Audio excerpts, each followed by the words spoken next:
Kettle is designed with dual voltage. You have here a 220. It's great for Europe or China. And you have here a 110. It works in the United States.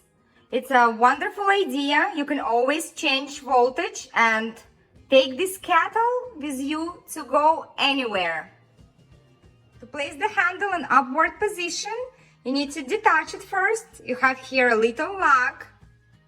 You need to pull it toward the middle of the kettle and detach it.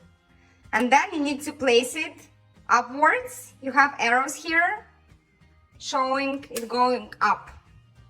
Then let's open the kettle and fold it. And you have here a little hole and you place it right on the hook. That's it, it's good to go, ready to boil some water.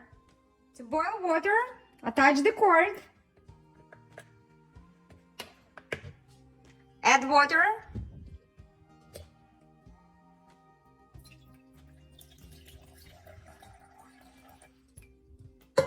Close the lid. Plug this in. And turn on button.